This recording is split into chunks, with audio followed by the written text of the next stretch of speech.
Shut the fuck up. This phrase crossed my mind often while playing Rayman 3. Far too often. Early on, I was worried that I would soon hate myself for committing to play it. I was finding the experience extremely obnoxious. Just outright cringe, really.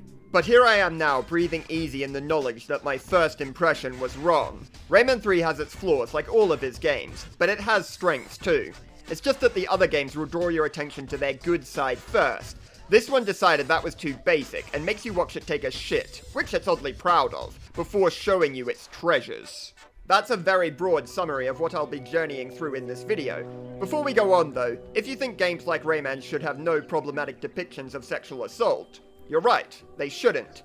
But for reasons that are completely beyond me, this game disagrees, so I'm letting you know in advance that we'll be talking about that at some point.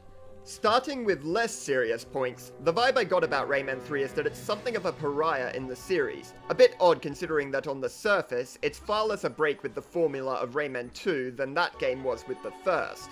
For more on my thoughts of those two games, you can check out some videos I already made about them, or the Rayman playlist on this channel to get them all together. I decided to check my feeling by looking into a couple of lists ranking all the Rayman games, and I found if a list was based on a hypothetical generic opinion or review scores, then I was right. It consistently came last of the mainline games, and by a decent margin. But when they were based on community votes, then it does a little better, at least beating out the first game. Interesting, right? Now this doesn't mean the first group of lists is worthless. I have found personally that people who are fans of something less popular are more likely to seek out opportunities to express their opinions. Nonetheless, it still shows that the game has its followers. Perhaps it is the odd one out in the series, but perhaps that's part of the appeal. As always, we need to look at what makes a good Rayman game. The answer is of course art, music, and polish. Of that list, the first two are non-issues. It's beautiful, which I will discuss, and the music is marvelous, which I won't, since its strengths are more or less the same as those covered in the last video. But that third quality, that of polish, seems a little less a priority than expected. Well, not entirely. It's still well thought out and designed, but there are signs that the game lacked the time to refine itself to the absolute shiniest. It's probably the buggiest entry in the series, but it's still okay, all things considered. Just moments like this will occasionally show their face. Ouch! Other defects are more harmful to the experience, though. For instance, the dialogue is often poorly timed with the actions in cutscenes, and the line reads commonly seem sloppy and stitched together, I think due to poor localization for English, but I'm not certain of that. Dialogue will always be breakable into information you need to know practically or for the plot, and information that's there for character building or drama. Both matter, to be clear. Stories get very flat without the latter, but a scene should be structured cinematically and audibly to guide your attention to the former, thus giving you a clear direction for the narrative going on. Rayman 3 simply fails to do this due to the reasons just mentioned. Most of the dialogue is presented as equally important, and trying to pass it all is exhausting, so you're more likely to take the easier path of spacing out and ignoring the text altogether. Certainly not helped when the background noise drowns out the words being said, and I swear that Reflux's voice is just different in some moments compared to others. Unfortunately, we also see problems in gameplay. The level design is still great, but some of the main underlying systems encourage the player towards a tedious and frustrating playstyle. But we'll get to that in a loosely defined minute. So, where did this change in priorities come from then? We don't know for sure, but the most obvious answer is that this is the first, and to date, only mainline Rayman game where Michel Ancel was not majorly involved, only credited as the original creator and in the special thanks. He instead had his hands full with Beyond Good and Evil at the time. Apparently, keeping in mind that I didn't find the original source for this, he has said that he would have made Rayman 3 differently if he was still working on it, but he thought that what the team had done was very good. Another reason may be some sort of attempt to modernize, perhaps believing that they needed to appeal to slightly older audiences. If so, it seems that they interpreted that as just being more like Shrek, but without the wit and commentary that makes Shrek work. Some of these attempts came across better though. Take Rayman's appearance for example. It's been redesigned to have less 80s and more noughties energy, notably his scruffier hair and his scarf being replaced with a hood. This was done by having several artists come up with their own redesigns, and the best ideas were compiled together for the final product, while other ideas were left out, such as one where his scarf would be changed to yellow. On this, I think they did a great job. I really like the new look. It carried on into future games too, so it seems that the developers are equally fond of it. We shouldn't be surprised though. Rayman has always put priority on strong art, and while Rayman 3 does change a few things up, it doesn't seem willing to leave that idea behind. Apparently, Ubisoft put engineers and artists working directly together on this project, meaning that the engineers could easily get guidance for their work straight from those who would be using it. Let's cover some of the fruits this bore out. Starting with animation, the keen sense of weight and momentum is backed up by new facial animation technology.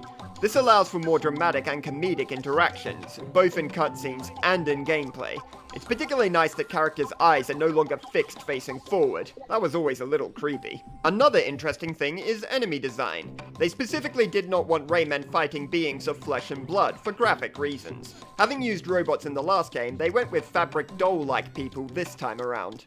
It turns out there was a lot of versatility in the idea. Applying it in different ways leads to a ton of designs, yielding a wide range of personalities. This is great for visuals, but it also adds a lot to the gameplay, as clearly identifying the different types of enemies is very important, especially now that the order you deal with your foes matters a lot. And now that we've mentioned gameplay, it has seen some great improvements as well, coming in two distinct flavors. Those which make the experience of playing more intuitive, and those which make Rayman himself feel more real.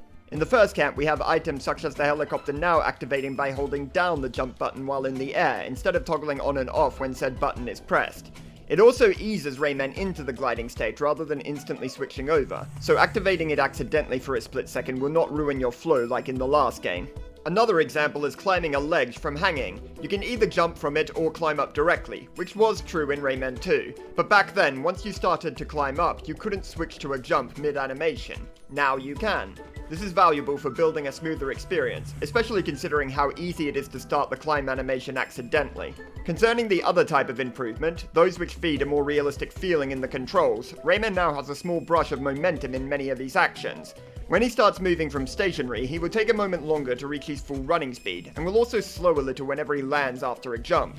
This isn't enough that it will affect your ability to avoid damage or hit a time window, but it still works to make the experience more tactile and satisfying. Where I think it takes some steps back is in the camera, and that wasn't exactly a shining beacon of perfection in the last game as it was. For both Rayman 2 and 3, I found the best way of getting it to look where I wanted was to tap the strafe button, which snaps the view to the direction Rayman is facing. This was fine in Rayman 2, but in the third game the camera is a lot more sluggish, sometimes needing multiple presses to work properly, and on top of that it's prone to getting stuck on the environment. There are still moments where you don't have direct control of the camera, which was always something of a compromise, reducing playability in exchange for adding cinematic flavor at certain moments.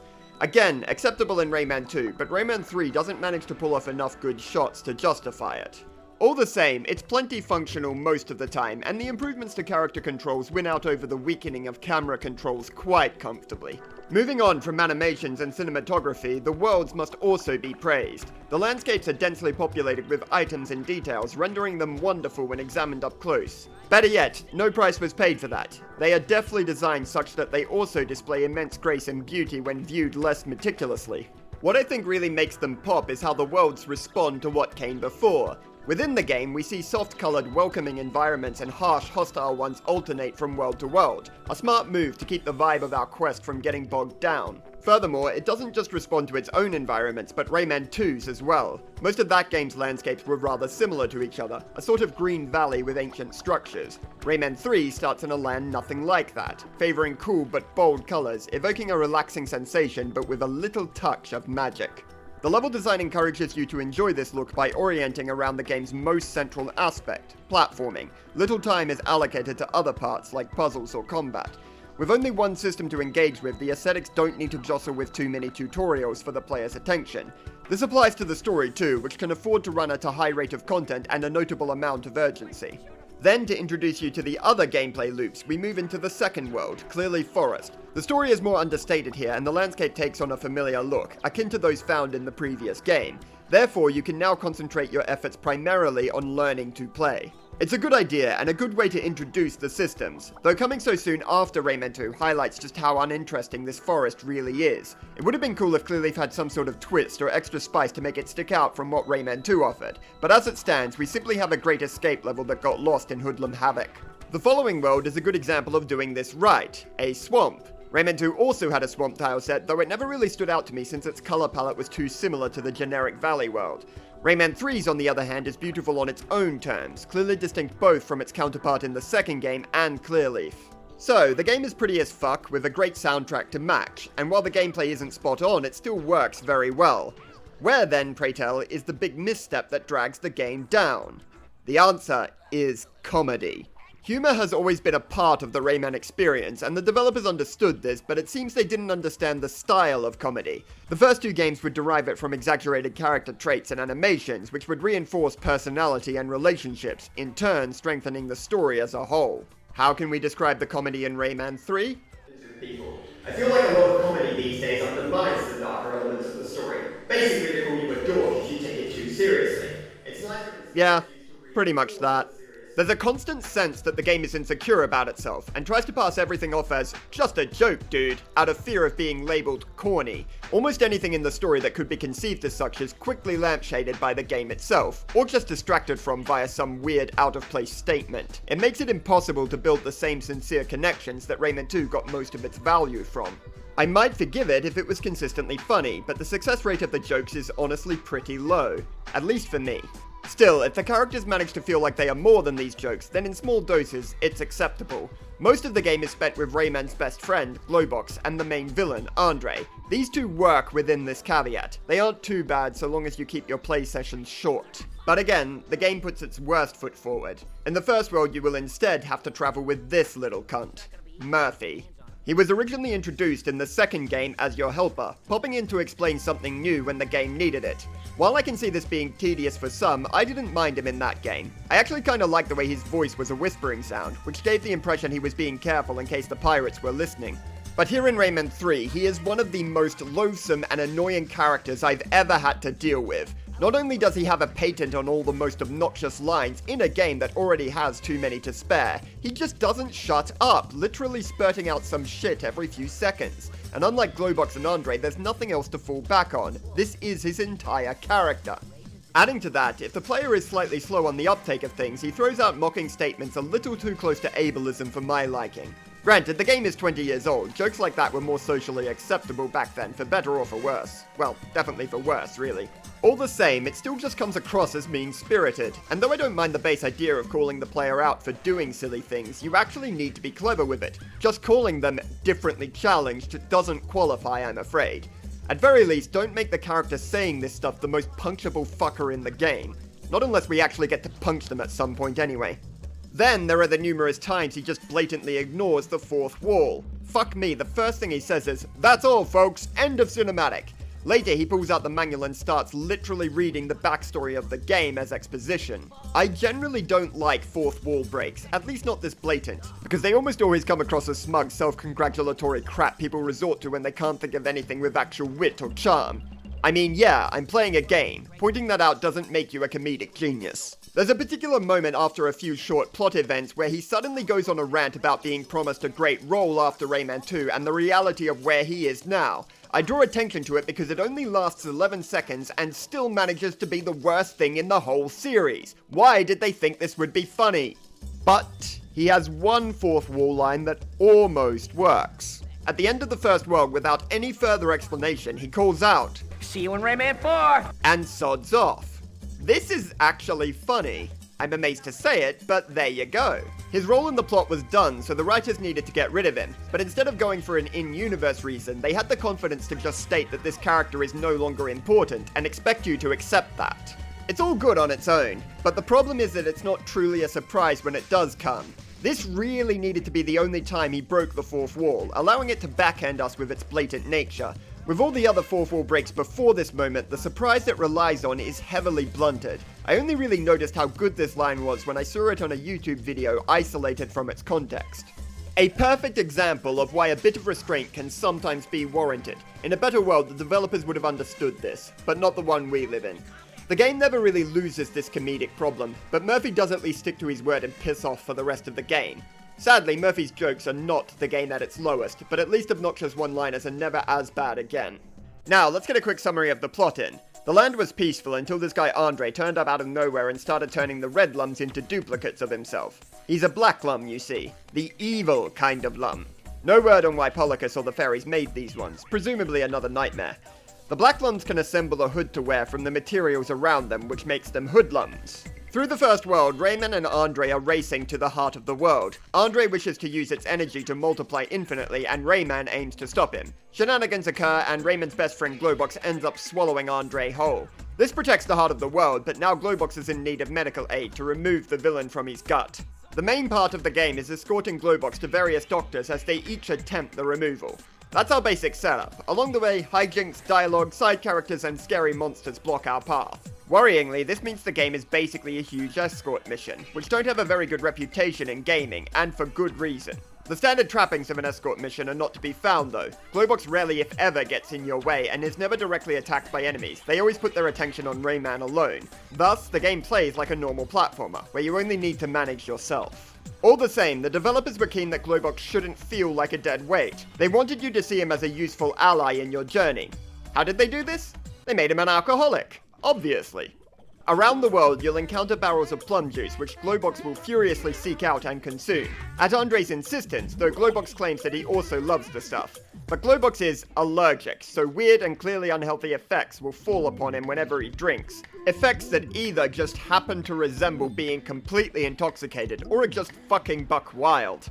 How does any of this make Globox feel less useless? Well, it doesn't really, but he will coincidentally fumble into opening new paths forward in his drunken stupor. He should be a massive liability here, but the universe contrives it so that he isn't. Apparently the logic was that while they didn't want Globox to feel worthless, they also didn't want him to outshine Rayman at any point. Reasonable on the surface, but maybe making it that he consistently gets pissed at every opportunity wasn't the best way to go about that. If you want Globox to feel helpful, it needs to come from his skills and abilities, not his destructive habits. What's particularly weird is that this was not newly treaded ground. I went over in the last video how effectively they showed Rayman and Globox working together based on their unique abilities. This achieved exactly what they said they wanted in this game.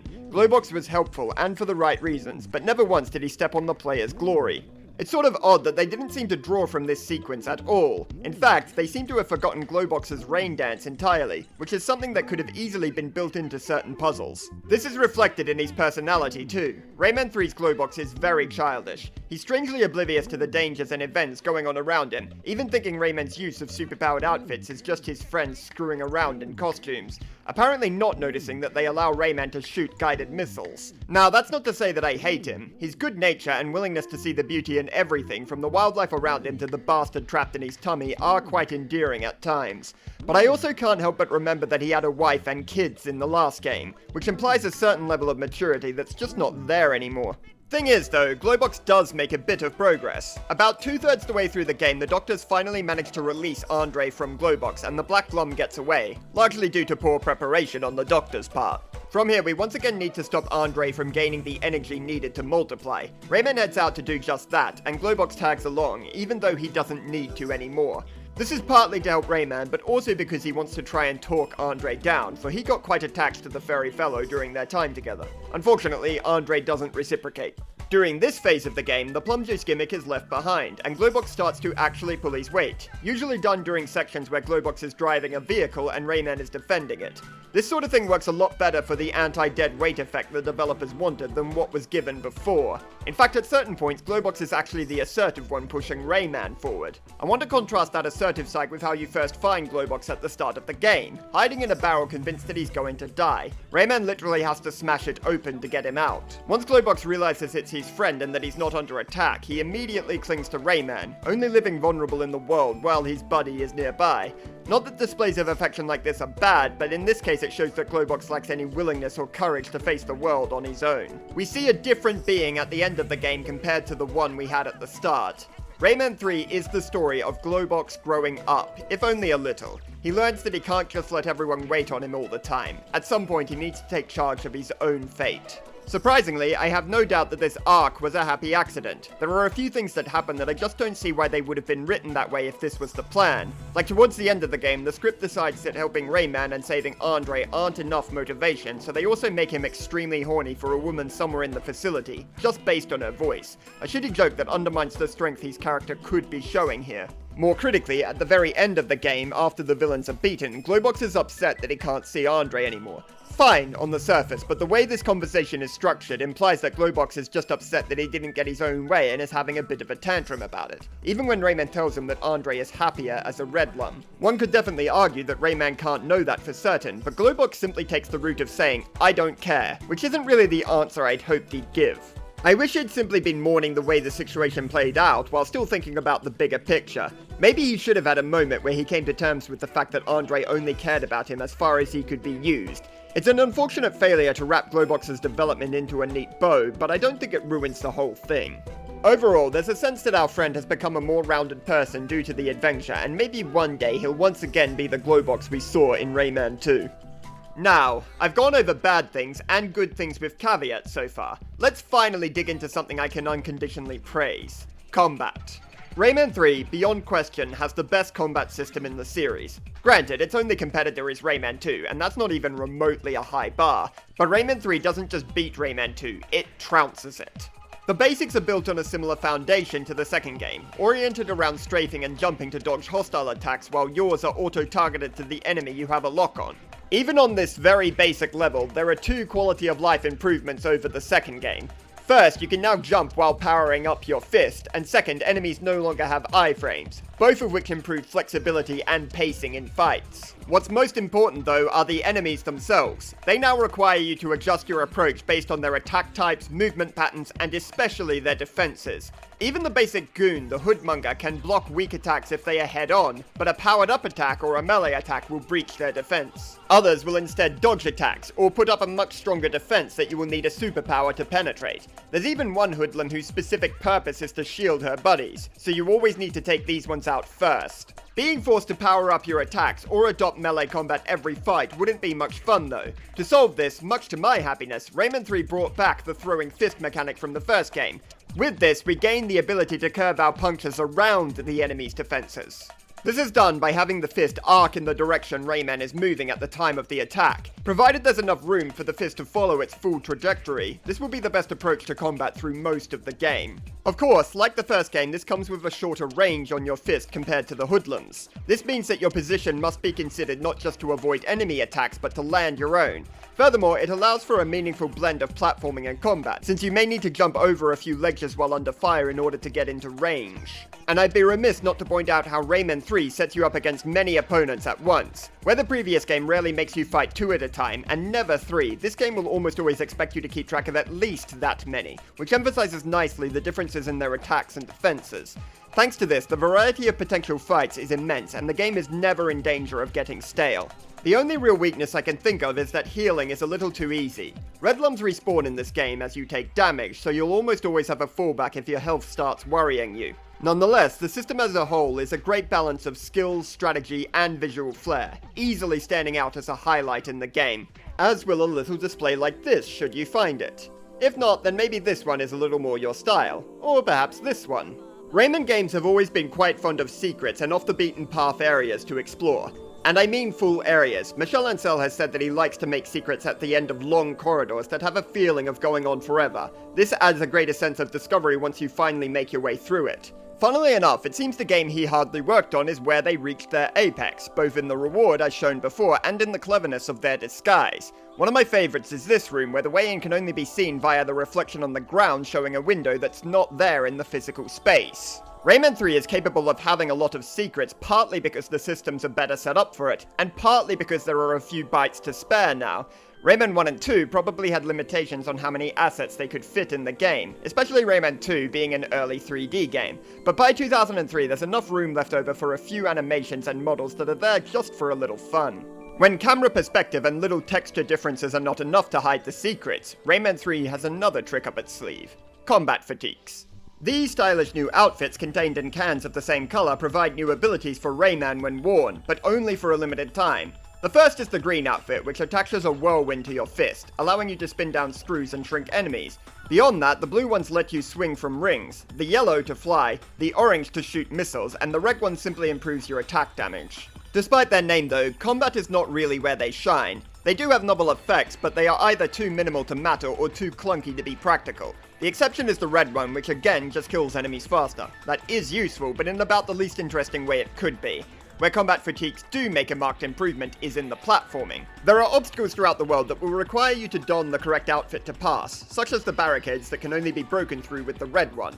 This ties them directly to the navigation of your adventure. It's a satisfying system, but not so much as a puzzle. It's usually very obvious which can you will need and how to use it. Instead, it adds value in two other ways, one of context and one of pressure.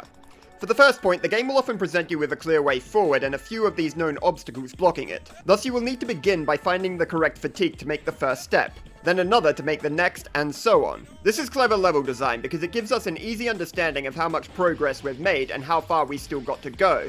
In theory, all these levels could be arranged as a linear set of rooms with the exact same challenges for the player, but by looping back through the same area a few times we get more invested in reaching that exit we can see in the distance. When that finally does happen, the moment is far more fulfilling as a result. As for the other thing, pressure, that comes from the outfit's time limit. Simply put, it makes you do things faster. Speed has always been an element of the games, but the combat fatigues blend it such that the speed challenges are communicated to the player in advance, and also leaves you with smaller consequences for messing them up. Due to this, the game teaches the player to make little plans about how to proceed in advance, making sure you understand what path you want to take before pushing on. It's simple, but brilliant, as is often the case. Cleverly, the game allows you to choose your difficulty based around the same idea. If you're just going to beat the game, then the difficulty is relatively lenient in general. As stated, there's a lot of healing to be found, and the game doesn't even have instant death mechanics other than one easily avoidable exception in the final boss. It still has its moments that will kick your ass, but on balance it's only marginally harder than the second game, and nowhere near the level of the first. But how do we offer a challenge to the more skilled players? Rayman 2's solution was to have an optional collectathon. Rayman 3 develops this idea to a full scoring system. You earn points not just from collecting gems, but pretty much everything you do, such as slaying enemies or breaking piggy banks. Technically, you also lose points for getting hit, but only one, where the smallest increment of a point gain is 10, so this is negligible.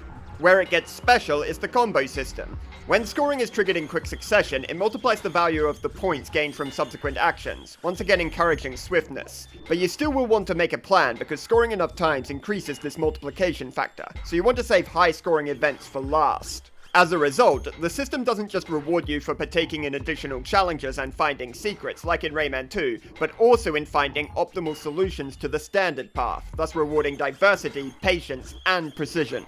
Furthermore, it divides the game naturally into not 2, but 3 distinct difficulty levels. The lowest is, I don't give a shit about my score. Most people on their first playthrough, I suspect. The next is, I want to score high enough to get a smiley face on every level. We can think of this one as hard mode. The last is, of course, I want to get the best damn score I can. Maybe a world record. The smiley face stamp system is unfortunately a little flawed. You probably won't even know that they're related to score at first. It also won't give you any indication during the level when you've hit this goal. Neither does it tell you beforehand how many points are needed to achieve it. So basically, there's a major feedback issue going on here. But I like the system outside of that at least. There are also 2 more rewards for scoring well. One is a secret area with a few unused animal models, unlocked if you get a high enough score during the last world, which is super cool but only for that world. The rest of the game has no such thing. The other reward is unlockable extras in the menu, mostly mini-games. Rayman 3 has far less modes of play in its story compared to the last game. It doesn't need them because between the timed superpowered platforming and the strong combat system, there's plenty of ways that the core loop can keep things interesting on its own, though it still goes for something a bit different now and then. It still has plenty of modes though. They're instead found in this menu, unlocked as a reward for reaching certain score thresholds. Sadly, they're more of a novelty than a prize, as the best way to describe the vast majority of them is shit heap. Though aside from the playable rewards, there's also little videos of the hoodlums committing random acts of animal cruelty if that's your thing. Also, nice. Now, if you're not satisfied with all that, then a high score might be what beckons you on further. This has the unique advantage that there's no limit to it. The game will always have that little thing you could have done better. Just about every game has something like this to an extent, via either competitive multiplayer or speedrunning. Rayman 3 simply gives you another avenue for such a competition, but one that has a much easier entry point to the casual player. Speedrunning and multiplayer are both aspects of a game that a player must at some point decide to do, but scoring is something that you will participate in just by playing. You will get that small taste, a welcoming one, that may one day carry you all the way to the leaderboard. Most players will still hop off before this point, and that's probably for the better. The path has potential to be very unhealthy if improperly managed. But if it succeeds at getting just 1 or 2 more faces into the scene that wouldn't have been there otherwise, that's still a win. Ubisoft's original service keeping track of these scores is now defunct, but happily the fans have created their own, and scores are still stored there to this day, the high score at time of writing being almost 920,000. And with that, we have a beautiful system that once again functions to present players with their preferred difficulty without ever needing to explicitly ask them. Ultimately using an old trick too, scoring systems have been in games since well before I was born, or even before games took to the digital medium. But hey, can't argue with what works. But it doesn't in this case. Almost, but not quite. It makes one big mistake, and that is, of all things, the combat fatigues. Any points you acquire while one is active are doubled, which includes all the combo points, a massive additional reward which often seems far too good to pass off. The thinking must have been that this would add yet another element of speed and planning to the scoring system. There are times where I think it achieves this, but the problem is, unlike starting a combo, you can reset the time limit any time you like by going back to the can. Therefore, you're encouraged to constantly double back to them whenever the time limit expires. This can add an absurd amount of extra time and can only be described as tedious, to the point that I ended up dreading seeing large rooms full of gems and one combat fatigue sitting in the corner taunting me. I soon started wondering how necessary this actually was, so I did an extra playthrough where I deliberately avoided doubling back for the extra points. I discovered that you can get most of the happy face stamps without worrying about it. Only the last world requires a bit more vigilance. This is why I say the system doesn't quite work, but I don't call it ruined. It does encourage this dreadful playstyle in its feedback systems, but once you know better, it can be avoided. Regardless, the score system still has a lot of merit, feeding dopamine both for speed and tactical thinking. That seems to be where the game really burns brightest, rewarding the player very well for their actions over small moments. On the long-term scale, however, the game can be a bit lackluster, at least in comparison to their shorter counterparts. Take for instance mechanical progression. There's not much to be found. Technically, Rayman starts without hands, forbidding attacks and leg grabs, but this functions more to facilitate a tutorial based on movement and is resolved before finishing the first level, after which all your abilities you'll have over the whole game are unlocked immediately. Except, that is, for the power of Leptis, which allows you to turn black lums into red lums after slaying their hoodlum form. But this doesn't allow you to do anything new or interesting, it's merely a better safety net. A similar thing can be said for the health bonus you get after opening enough cages. This results in very little sense that Rayman has grown over the course of his adventure. It's a shame that despite the huge variety of challenges and environments tackled, the game can still feel bizarrely static. This problem doubles up narratively. Rayman in the early game comes across a bit... well, frankly, he's an arse. His first line is him bitching about Globox being a scaredy cat, which is quite the opposite to how he reacted to this behavior in the last game. It would have been nice if we had seen him grow out of this, but even by the end of the game, his reaction to effectively killing the villain is manic laughter, though technically it's just turning him back into a red lum. Andre is a bad guy, sure, but this is an unnerving reaction all the same. Lacking any new powers also removes your ability to uncover previously locked secrets by backtracking. Rayman 3 seems to have decided that so long as you're observant, then visiting a place once should be enough for the entire experience. This was already true of Rayman 2, presumably as a response to the compulsory backtracking of the first game, but once again we take it a step further by bringing it into the story. In both of the previous games, areas you revisit will be a little different than they were the first time around. Bosses will no longer be there, cages will be open, and some other story events will not repeat. In the case of Rayman 2, yellow lums don't reappear either, and sometimes characters will behave a little differently. The idea, of course, being simple continuity. A dead boss is dead, a broken cage is broken. You can't go back on that. But in theory, you can bring in a bunch of extra thugs to replace those slain before and turn off switches that Rayman flipped last time, so these elements can be reverted on subsequent visits. Basically, anything that can reasonably be reversed is, but the other stuff is changed forever.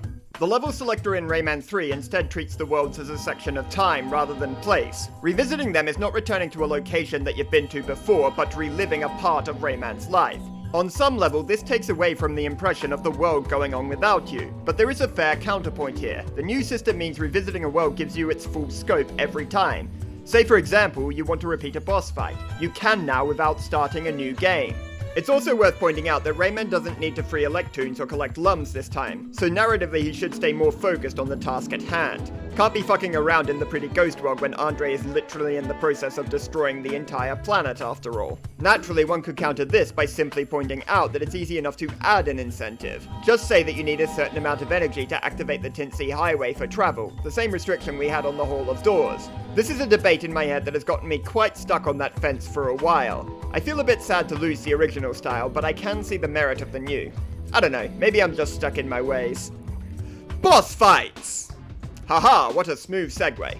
The boss fights are something of a mixed bag. Some are repetitive and tedious, while others come together very well, and one even rivals those from the first game. I'll start this discussion with a two-phase boss fight, which manages to cover both sides of the quality spectrum. Count Razoff, a hunter inspired by Count Zaroff from The Most Dangerous Game. As any good villainous hunter, Razoff has grown sick of boring, easy prey, and set his sights on something a little more exciting.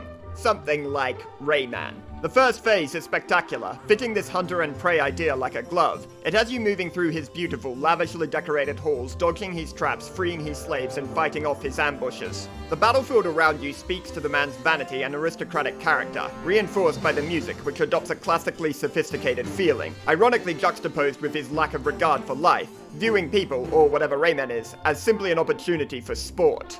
This section works particularly well because you don't always know where Razoff is, and there is no obvious pattern to the way his next attack will manifest. There's just enough order to it such that it doesn't lose meaning though, and you'll eventually get yourself into a satisfying rhythm. The length of the fight is also spot on, building you up to that highest point but cutting it there before it comes back down into boredom.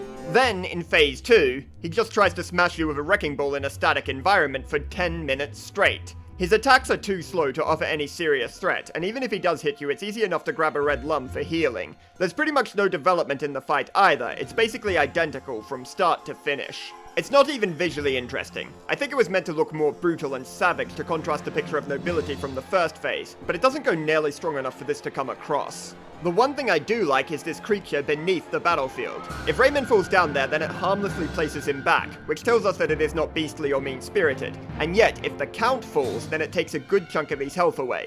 The only reasonable conclusion is that he has truly earned the vengeance it reaps on him. At the end of the fight, he tumbles into the pit again and is left completely at its mercy. His ultimate comeuppance can now be delivered by perhaps his greatest victim. That's what should have happened anyway, but it isn't. In the following cutscene, the creature is nowhere to be seen, and instead his punishment comes at the hands of Begoniax, a mini-boss from earlier who turns up again out of nowhere. She grabs him and takes him away to rape him. And it's treated like a joke. Yuck. So, I really hope this is obvious, but rape as comeuppance is a pretty offensive and tasteless way of using something so serious and so traumatic for so many. And no, it doesn't become okay when it's a woman assaulting a man. It certainly doesn't help that Razoff's foppish behavior could be interpreted as queer coding, and in that case there's some pretty homophobic vibes here too. By the way, this is the only female character in the game with any notable screen time. She's introduced earlier, getting outraged when Rayman barges in on her on the dunny. An understandable reaction even if it was a mistake. But then once you beat her boss fight, she has a few lines implying she wants you to have your way with her. So lovely. If a guy doesn't want a woman to fuck him at all times, then he's a pussy who deserves to be assaulted. And women who get outraged at a bloke crossing their boundaries, well, they secretly wanted him to. Good job. You managed to get a toxic trope about both common genders, and within only about an hour of one another. What a fucking travesty. I guess I can at least take heart that this was 20 years ago, and I think we've progressed to the point that this shit wouldn't fly today. It still makes my stomach turn all the same. This is the game at its absolute lowest. It comes relatively early, right after Clearly Forest to be precise. The least interesting world visually, which in turn followed the world that was plagued by Murfy. At this point, it's really starting to feel like Rayman 3 is never going to meet its potential without some sort of fuck-up. And dear God, what a fuck-up that last one was. If you can look past it though, the good news is that the game really does get better after this point. The mid and late game worlds offer wonderful visuals, fun gameplay experiences, plenty of unique challenges, and dialogue that's, well, not good, but better than before. However, in all that glitter, the best part of the game still stands out clearly from the rest. The desert of the Knaaren. You can think of this as Rayman 3's answer to the Cave of Bad Dreams, the spooky section where the game shakes up the experience in some way. Rayman 2 did this by screwing up the structure of level progress. Rayman 3 does it by refitting the base mechanics into the genre of survival horror. The Knaaren are huge, indestructible creatures that will pursue you without mercy when you come into their sight, and will kill you extremely quickly should they get into melee range. The primary gameplay loop is altered substantially due to this, even though the core controls are unchanged. You need to reframe Rayman in your head as a fragile survivor, rather than a badass hero. Your tactics must not be those of confrontation, but of stealth and wit. Now, this might sound worrying. Stealth mechanics tend to be utter rubbish in games not specifically built for them. Never fear though, the presentation is that of stealth, but the mechanics are more about puzzles. You won't need to keep track of the Knaaren's line of sight or shadows to hide in. You'll instead need to figure out the right sequence of distractions and find the correct moment in the patrol pattern to pass, which works gorgeously with the game's core systems. Fundamentally, it's not that different from normal play mechanically, yet the difference in atmosphere is completely undeniable. Through my whole playthrough of the series, my emotional reaction hit its absolute peak while in these tunnels. It's not the most thought-provoking part, but it really knows how to leave you whimpering with fear in the corner. The Knaaren are genuinely frightening creatures, and seemingly no matter how many of them I sneak past, the next one is still just as terrifying. The cherry on top is that it ends with such a bang. The boss fight I hinted at earlier, the best one in the game. Reflux. He's introduced by effortlessly sweeping two other Knaaren aside. These creatures that we've had no power at all to fight are absolutely nothing to this bloke, and we're expected to beat him. And that wasn't just a show either. The fight is actually very difficult. Made by constantly competitive dynamics and extremely diverse attack patterns that you'll need to dodge around. Development mostly comes from speed increases, but the arena is also altered a little as you fight, and some attacks take on more complicated forms in the later stages. This fight kicked my ass so much as a kid, and still at first as an adult, but I have managed to solve it now. Originally I was in a mindset of avoiding as much damage as possible, and only attacking Reflux where I could do so safely.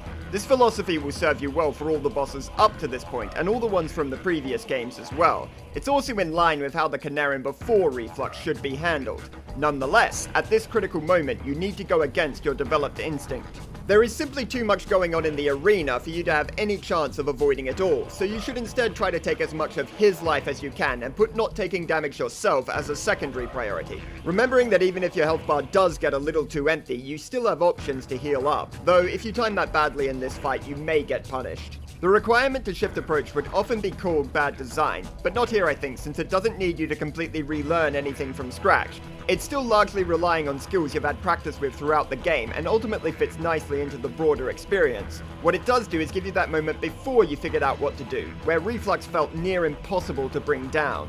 You don't forget all those times you died, and you certainly don't forget the work it took to overcome that. But by the end of it, since you came up with a strategy and didn't just train your fingers to the point of cramping, it feels like a well-earned victory.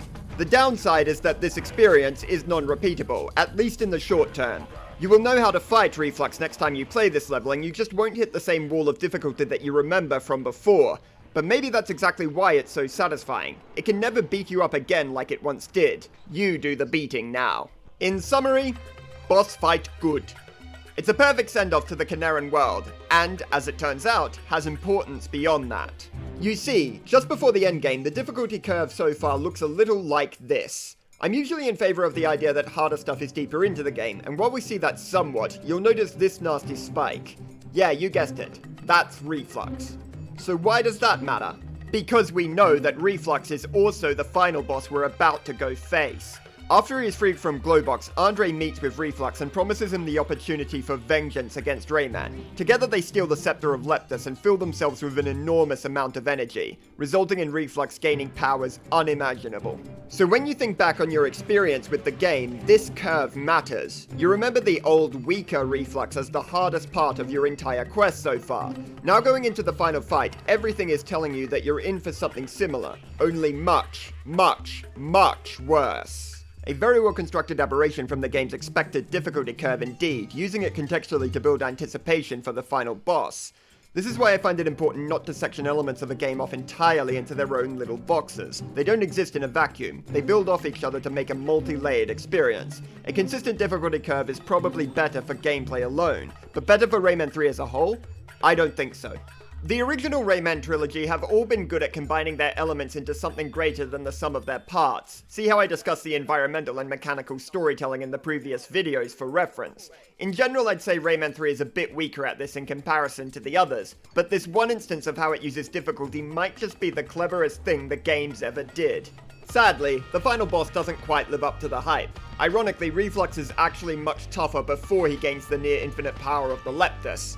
I still think the fight is good all the same. It comes in 4 phases, each focusing on a different element of the game. The first tests combat and positioning, the second is about timing and observation, the third is spatial awareness, and the fourth is some bullshit mechanics that were only introduced about 10 minutes ago. Really? We're doing this 2 games in a row, are we?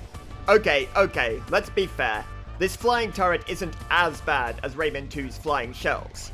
It's worse! The shell's problem was simply being introduced too late into the game, but the base mechanics themselves weren't bad. Can't say the same for the turret. They really should have mapped its aiming to the mouse. In addition, there's no secret to make this part easy this time. Your only option is to grind through.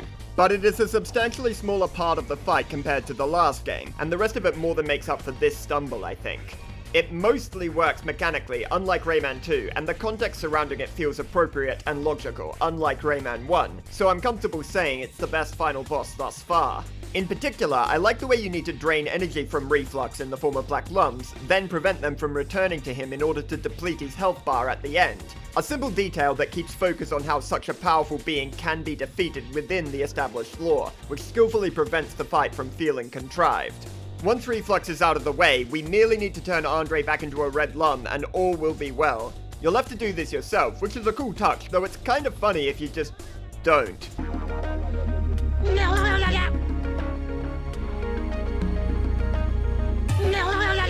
It's not an epic finish to a villain, but I'm okay with that. Andre has never been built up as a larger-than-life threat, but as a petty, mean prick more than anything else. Indeed, you've spent a lot of the game with him personally, and he's been a whiny shit the whole time, but never really someone to take super seriously. The vibe of the ending leans more on getting back at a bully than on saving the world. This is appropriate, both for the character of Andre and the attitude of the game as a whole. Albeit, it's not as powerful as finishing Rayman 2, but that's just a byproduct of the tone in the end, not of this moment in particular.